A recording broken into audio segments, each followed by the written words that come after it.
Open, outspoken. It's Ophthalmology Off the Grid, an honest look at controversial topics in the field. I'm Gary Wörtz.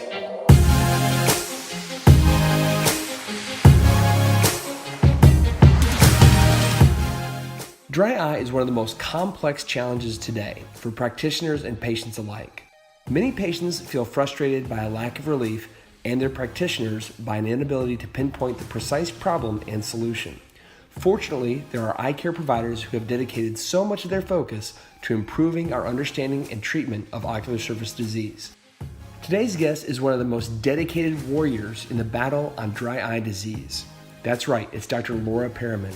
In this episode, we talk about her passion project, DryEyeMaster, and how she likens treating dry eye to unraveling a ball of yarn.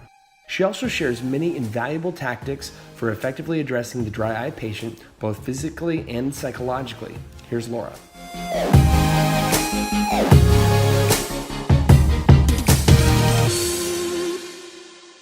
Ophthalmology Off the Grid is an independent podcast supported with advertising by akin. Welcome to another episode of Ophthalmology Off the Grid. This is Dr. Gary Wörtz, and I'm so excited to have Dr. Laura Periman with me today. Laura has been a friend for years, actually, since we first met in Miami at one of the ARC conferences that Bill Trattler and others put on. If that's not on your radar, that's a great meeting, by the way. It's usually in Miami, usually in a really nice venue. And that's how I got to meet Laura and some other folks.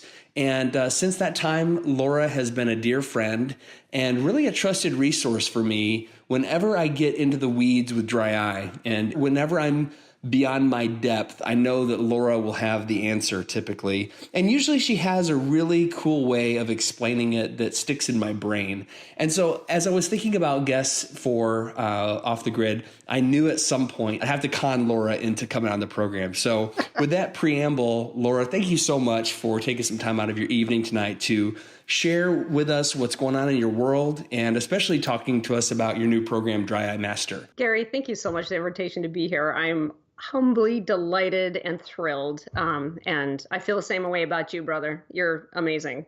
Well, I that's yet to be validated, but thank you anyways for that. So Laura, I remember the lecture that you gave at ARC. This is like 3 or 4 years ago, I think maybe 3 years ago. And I was so impressed with the basic science savvy that you presented at that conference about dry eye, but you did it in such a fun way that all I remember, like a lot of Hall and Oates references and a lot of really cool rock star analogies with dry eye. And so anyways, that's maybe we can talk about that more a little bit later, but I know that dry eye is really your passion. It's a passion that we share, and I have gone away a little bit from that in my practice, but I was very deeply involved with dry eye for a number of years. And so I kind of understand where you're coming from, but give us a little bit of background on why you decided to start this program, DryEyeMaster. Thank you for that. So DryEyeMaster is my nerd outlet, if you will. It's where I'm trying to collect things that I've done over time, whether it's explaining things to patients about their cosmetics use, whether it's explaining high-level immunobiology, which I think is wicked cool, or a talk that I've done or an article I've written. I just want a place where it's all together, and it's purely for educational purposes. I don't have any, financial interest in it. I just want a place where people can go and nerd out or have a little fun, or if we're lucky, both. Right. So this is essentially a place where the resources that you have created have a place to live online. And because you're such a gracious person, it's really available for anyone to look at and utilize. Is that pretty fair? That's the goal. That's the direction. And it's very homespun. I'm just doing it myself. So don't judge too harshly. It's no, not at all. But I have big goals for the thing. I would love for it to have, educational videos and a patient portal and maybe even a blog section. And maybe if I'm lucky, I can have guests on there like you. That would be cool. I think that big things come from small beginnings, and it already the website looks great. So let me just give you a plug real quick. DryEyeMaster.com for anyone who is looking for some great resources on dry eye from Laura. You can go there and check that out. It's very well done. It's very nicely organized. And I think we can follow you on Twitter at DryEyeMaster. Is that correct? That's correct. Okay, so people can tweet you questions, they can ask you stuff, and you're happy to respond to them. I am happy. Yes, indeed. So, Laura, I want to get into the weeds a little bit on your practice because I want to make the most of this time that we have together. I know that because you have this passion and specialize in dry eye, I'm sure you are somewhat of a magnet for the problem patients where people in your region, I don't mean that as a negative, it's actually a high compliment. It's all good. But when someone specializes in something like dry eye, typically the other practitioners in a region, once they have become frustrated with someone or can no longer feel like they're helping them, they all funnel to the person who's willing to be the backstop. And I imagine in the Seattle area, you are kind of that backstop. So tell us a little bit about your practice and how you started specializing in dry eye. Well, like most things in clinical practice, it grows somewhat organically. So I found myself fresh out of maternity leave, working part-time across the street from Microsoft. And I saw these young people with dry eye, and I'm thinking, well, gosh, why would that be? I'm used to seeing a postmenopausal female. And that was my push back in the day to dig into this a little bit further. And as I dug into it and read more and started understanding more about the pathophysiology, I'm like, I get this, because my background is in molecular biology. I did research on Enbrel at Immunex before I went through FDA trials. Really? Yeah. So I love cytokines and immunobiology and molecular biology, and I'm a dork, Gary, but I try to like be presentable most of the time. So I really, really enjoy what's going on a pathophysiologic basis, and I use that deep knowledge of 25 some years to support what I do clinically and looking at novel therapies and looking at ways of inspiring hope for that patient who might be at the end of their rope and has truly tried everything. So in my mind, all that work, it's almost like this was the way it was supposed to be. And I'm just flowing with it, and I'm enjoying the heck out of my practice. I love my work so much, and it's incredibly satisfying to me. You know, I have to stop you because there may be a past life here that I'm not familiar with. I want to know more about this research you did on Enbrel. Was this while you were in undergrad, or was this a job after college? Is this in the midst of med school?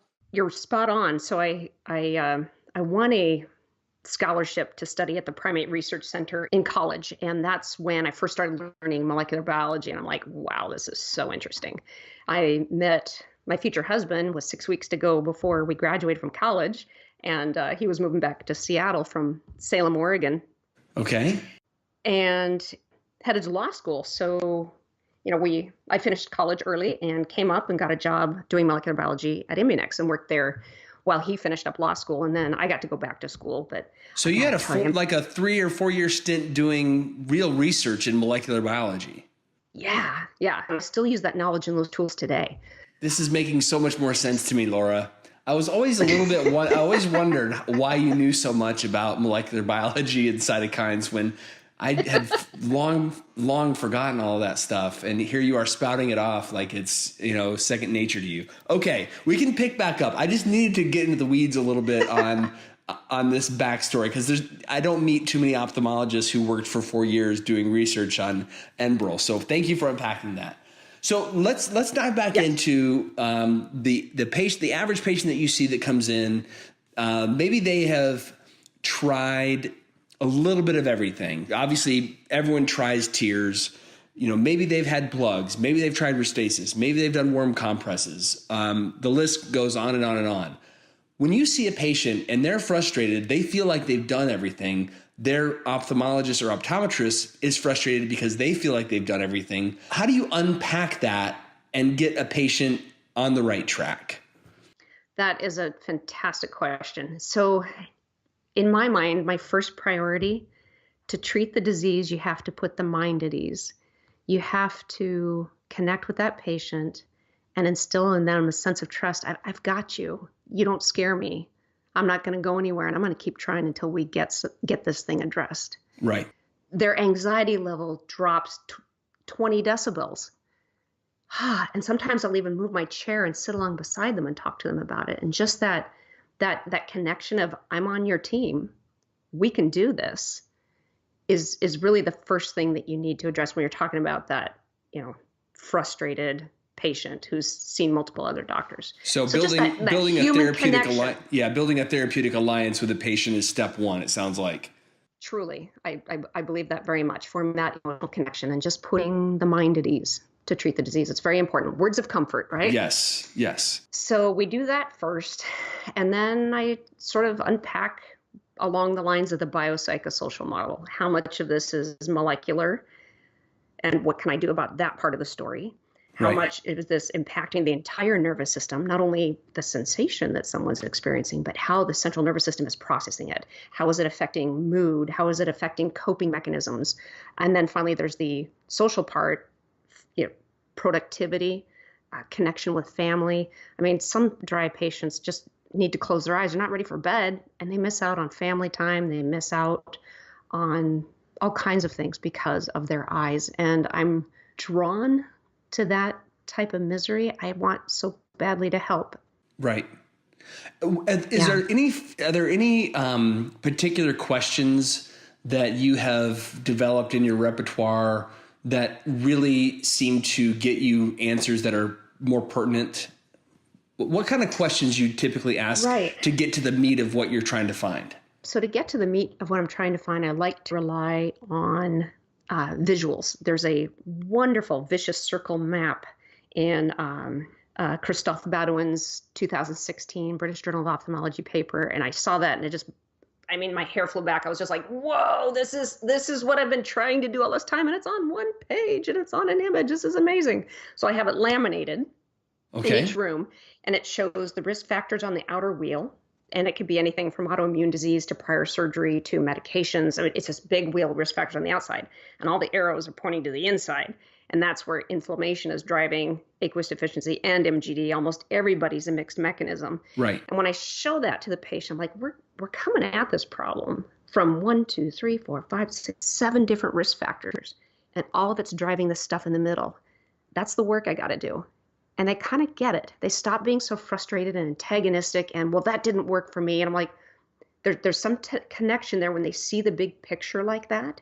They see the battle that's being waged. They see the battle and they're like, oh, okay, I'm going to leave this with you. So it's a wonderful way of creating that team atmosphere between you and your patient. It doesn't always work. I mean, obviously there's some patients that are harder to connect with, but that's sort of my game plan. Right. I find it time efficient and pretty effective. And then we unpack other risk factors that's maybe some that has been overlooked in the past. For example, the cosmetic story. You saw me do that Vampires on the Vanity talk, yes. Which is just a quick distillation of a really interesting body of work. I've 6 articles I've co-written with Leslie Odell and Amy Sullivan. And we've had an amazing time just unpacking this just everyday chemical exposure aspect of dry eye disease. It's hugely underappreciated. So we're having a lot of fun with that. And we base it on as much on peer-reviewed literature on PubMed as we possibly can. And it's surprising what you can find if you're able to piece the story together. And I guess at the end of the day, that's how my brain works best, is I can take that white paper or molecular biology or whatever it is, and I see the clinical implications of it, and I can connect the dots and connect the story. That's what my brain does best. Well, and that's very unique because you have people commonly, and Steve Jobs was like this. I don't know if you've listened to Walter Isaacson or read any of his stuff, but he talks about the intersection of science and humanities is really where some of the best work is done by some of the most creative geniuses of our time, like Steve Jobs, for example, Benjamin Franklin. When you have someone who understands the human side of things and the humanities and you have someone who understands the science of it and can be that bridge, beautiful things happen. And I see that in what you do, and it is very, very special. Oh, that's so kind. Thank you. So tell me a little bit, do you use standard questionnaires? I know the speed questionnaire is something that a lot of folks use and love. What standardized questionnaires do you like? I like having a standardized questionnaire because, and I use the SPEED and the OSDI. The reasons why I always use them is patients need a number to track over time. You forget how miserable you used to feel. Right. And if Mother Nature did not put a forget pain mechanism in your brain, there's no way a woman would ever give birth to more than one child. So this is like, it's a protective mechanism. Right. So you need that data to track progress over time. But I find them to be just a quick thumbnail sketch of the situation. They're obviously subjective and prone to environmental changes. We saw a very interesting uptick in our speed scores in our clinical data during that massive forest fire season. We had a period of forest fires out west where in September, where the air quality was worse than Beijing. And I remember flying to Millennial Eye in Nashville, where I got to see him. We played guitar together. You have a great singing voice, by the way. I'm like, yes, it's. Oh man, I no, wish I not had really. Your skill. You do. It's beautiful. Oh, thank you. Thank you. But I was flying out to that meeting, and oh my gosh, the entire West was on fire. It was cloudy, and as soon as you crossed the river there, heading to Nashville, it's like, oh, the air is clear. I mean, it was very interesting. We saw an uptick in our MMP9 testing and on our speed scores in forest fire season. That is it's really interesting that you could track it and it would track that closely. That really validates the questionnaire in my mind. Yeah, it's an interesting piece of the puzzle, and it just helps to just put things in perspective, not put blame where it's due, but just to put the normal ebbs and flows of chronic dry eye disease into perspective. Gotcha. All right, I'm going to put you on the spot a little bit.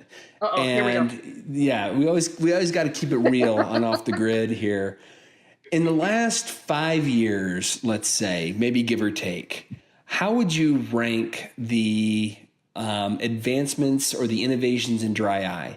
And I'll give you some choices. I just kind of want to get your take on and maybe you can say different situations, maybe these would work differently, but we'll say generally point of care testing would be one category. We'll say LipiFlow and or LipiScan. We can lump that together as an innovation. Obviously, we've had cyclosporin for a long time, so we can keep Restasis in the mix there.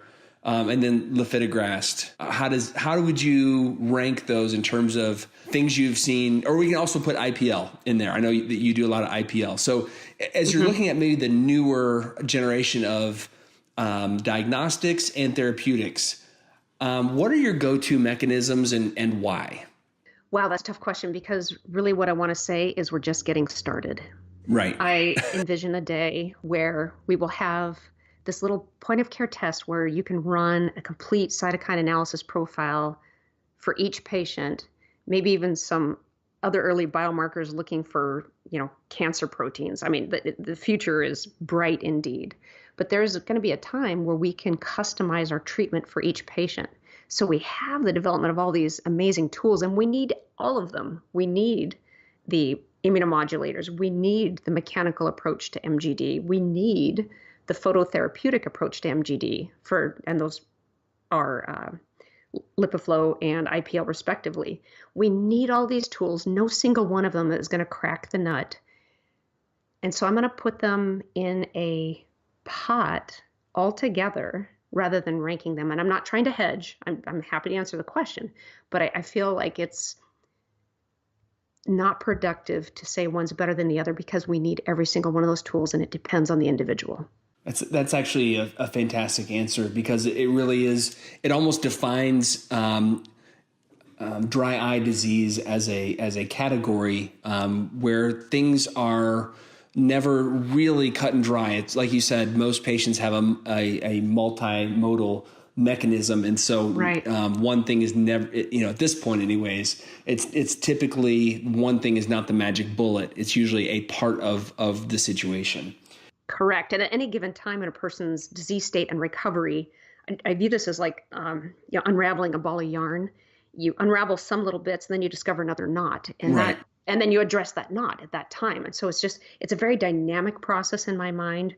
That there is no silver bullet, and it's a very cluster-based approach to decision making. Sometimes a little envious of our retina colleagues, see hole, fix hole. But that's quite what we have in dry eye disease. Right. But as long as you're comfortable with multiplex analysis and thinking and decision making, it can actually be incredibly rewarding and engaging and fun. Well, I actually found that to be true. And, I'm kind of the see cataract, remove cataract, repeat. Gary, you cut yourself short. You're a very creative, intelligent guy. Well, in terms of what I am most productive doing, it's kind of, if lens, then no more lens. But regardless of that, for a long time, for about 3 years, I worked in a different scenario and got to work with my dear friend, Paul Karpecki, who is a genius. And, he is a genius. And as smart as he is, he's actually nicer than he is smart. I would agree with that. And he's that's a sweetheart. hard to even say because he's so smart, but he's so nice Because he's as Canadian. well. But anyways, I was sort of forced into this situation where there were a lot of really high acuity dry eye patients coming from, we were that funnel. So they were coming from all over the region. And, it so happened that many times I was the guy to, care for them. And it was interesting because prior to that, my strategy for dry eye was just taking out their cataract. Nice. Oh, this is true confession time, actually. That's not really true, but in some regards, it's a little bit true. My strategy for dry eye, though, was basically, I would try some tears and I might try some warm compresses, but really it was like trying to just get them out of the clinic and minimize and downplay. And because I just didn't, I kind of felt intimidated by it. It was a frustrating thing for me to recognize that it was going to take a lot of time and hand-holding and thinking to address the patient's concerns. And I just didn't feel that good at it. And I didn't feel like I had a real systematic approach to it. And it just didn't feel good to take care of dry eye patients. I just never left the encounter feeling like I had really helped them or given them something that was tangible that they could, feel like they got their money's worth for seeing me. And so it was really something that I avoided at all costs. But I found myself in a situation in a clinic where that was not going to be an acceptable answer. And so I decided just to dig in and really figure out some strategies. And I'll kind of share what I did, and then feel free to say, well, that was not right, or I found that to be true, but maybe do some other things. What I found was that patients like to be put on a path, and they wanted to know that there were some things to expect along the path or along the journey, and that we kind of had a plan for them. Let's take, for example, a patient who has pretty clear evaporative tear loss, so meibomian gland disease. And I would tell them, I would actually had a printout that had basically 3 categories: mild, moderate, severe. And I said, there are basically 3 steps we can take, and we want to put you on this path, and we're going to try stage 1 treatment. And that was pretty simple. So stage 1 treatment, I think, was putting them on a lipid-based tier, doing some omega-3s, and doing some warm compresses. And we would see them back in, 6 weeks or so to see if there had been any improvement. And we actually sold a mask at the time, pretty much at cost. But Bruder, no financial interest, but Bruder makes a fantastic warm compress mask that you can sell very easily in your clinic. But it really was something that I could hand the patient and say, this is how you do a warm compress. Please get this and put it in the microwave. And I'd walk them through that. And the handout was great because I made it went through everything. They'd come back in 6 to 8 weeks. And then if they weren't better, and a lot of times they weren't better at that time, I would add usually doxycycline, and I would add some Lotamax ointment to apply. And then I would say, all right, let's see you back in another 6 to 8 weeks.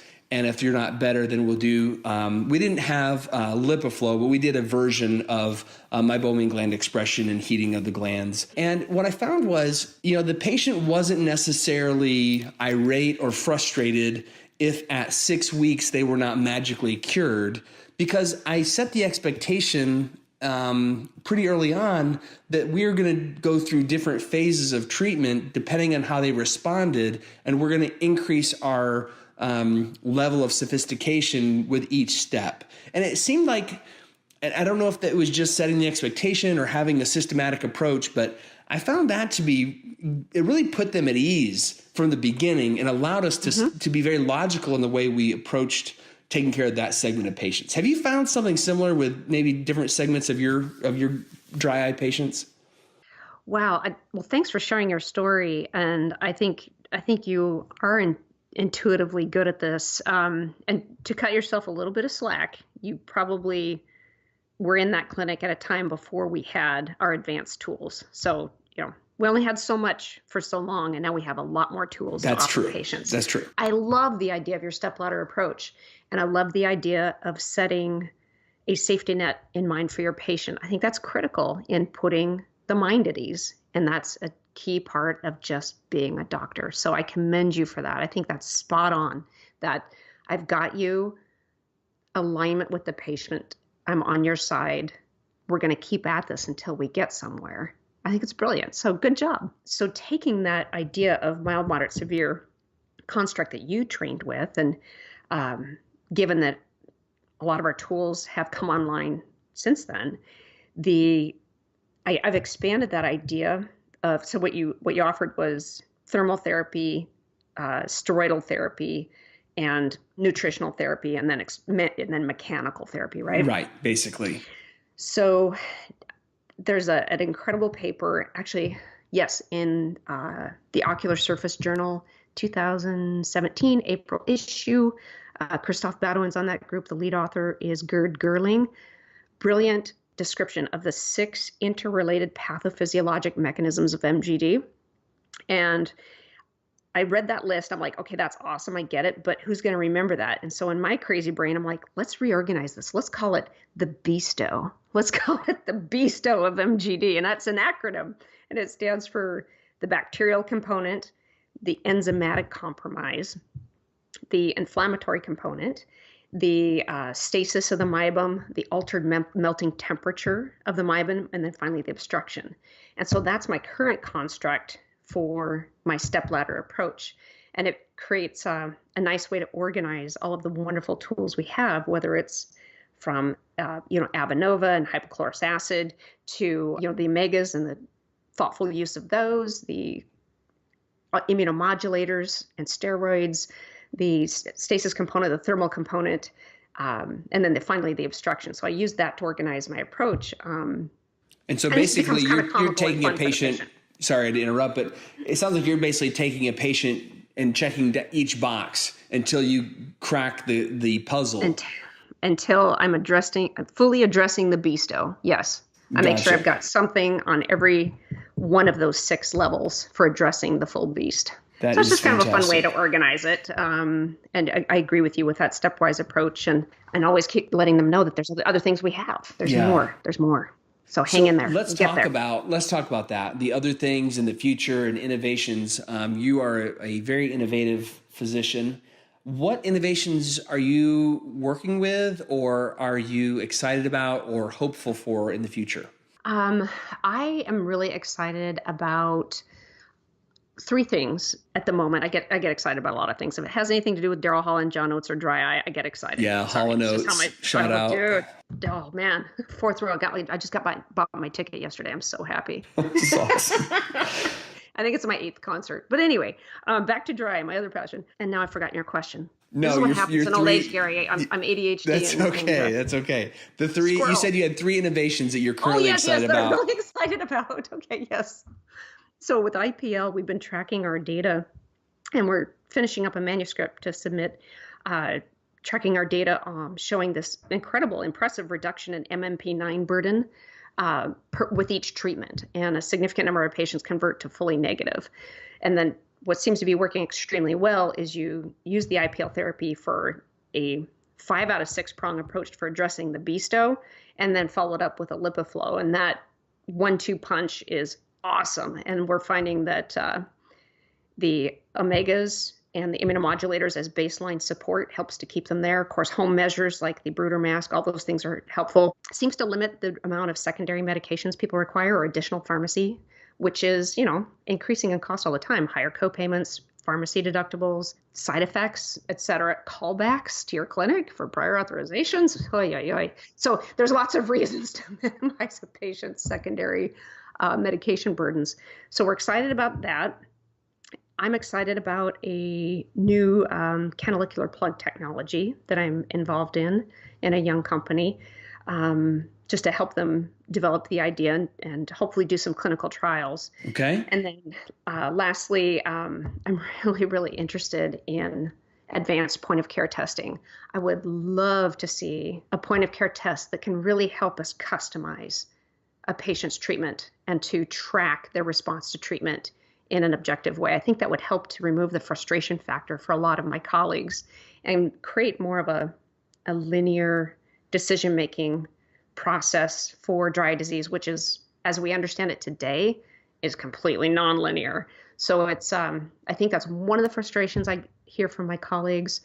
They feel like it just gets in the way of other things that they love to do, such as cataract surgery. Totally get that. And I think it will help to establish that swagger that you said you wanted. It's like, oh, this is dry. Right. I got you. Right. This doesn't scare me. I understand this. So, all of these things will help to, make you confident and give you some swagger and enhance your awesome. satisfaction with treating the disease state.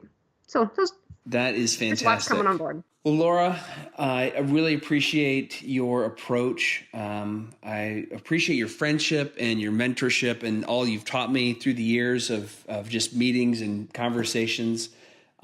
We'd love to continue to follow this. And as innovations come along, and if there are things that you find worthy of sharing to a wider audience, please let us know. We'd love to have you back. Oh, you're so kind. I thank you so much for all of your friendship as well and your support. And I just really just have incredible respect and admiration for your creativity and your innovation and your drive and, your collegiality in creating a forum like this. I love your segments. I listen to pretty much all of them. Mutual Admiration Society here. So there we go.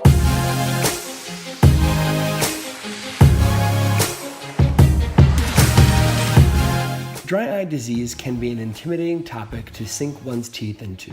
I think it's safe to say Laura is doing us all a service in her efforts to improve our education and management.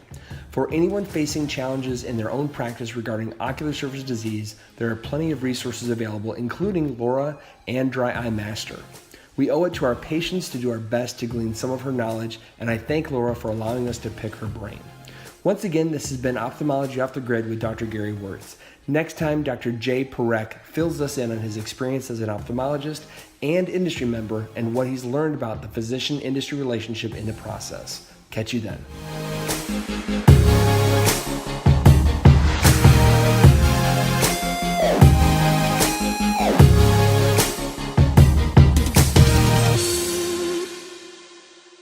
Ophthalmology Off the Grid is an independent podcast supported with advertising